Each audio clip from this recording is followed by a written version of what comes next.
पड़ ही रही है। और इस ठंडक में कुछ क्षेत्रों में ज़्यादा ठंडी पड़ती है तो कुछ क्षेत्रों में कम ठंडी पड़ती है। जहाँ ठंडी ज़्यादा पड़ती है वहाँ विंटर वेकेशन भी हो जाता है। और उस विंटर वेकेशन में अक्सर हम देखते हैं कि मम्मी कहती है कि बच्चे कंबल ओढ़ करके बैठो, जबकि बच्चे का यह नेचर ही नहीं होता।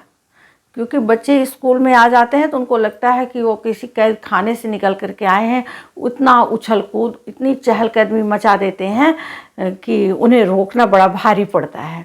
ऐसे में जब बच्चे घर में रहते हैं और हम उन्हें बार बार कहते हैं कि रज़ाई में बैठो, कंबल ओढ़ करके बैठो, या हम हीटर जला दिए हैं उसके सामने बैठो, बाहर मत निकलो, तो कहीं ना कहीं उनके अंदर हम आलस्य का बीज रोप देते हैं।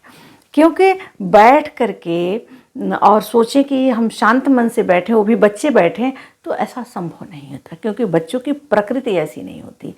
तो अगर हम बच्चे को आलसी बनाने की आदत डाल देंगे कि बैठो, कुछ नहीं करना, बैठो, ठंडक लग जाएगी, ठंडक नहीं लगती। ठंडक उसे लगती है जो ठंडक को बार बार महसूस करता है, या कोई बीमारी शरीर में है, या कोई किसी तरीके की प्रॉब्लम उसको है, तब ठंडक लगती है।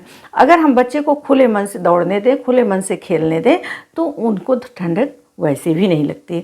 तो हम यहाँ आपको बता रहे हैं एक बहुत इम्पॉर्टेंट चीज़ कि हमारे धर्म ग्रंथों में या हमारे नीति की, जहाँ नीति शतक की बातें आती हैं, वहाँ बताया जाता है कि अलस्य कुतो विद्या, अविदस्य कुतो धनम, अधनस्य कुतो मित्रम, अमित्रस्य कुतो सुखम।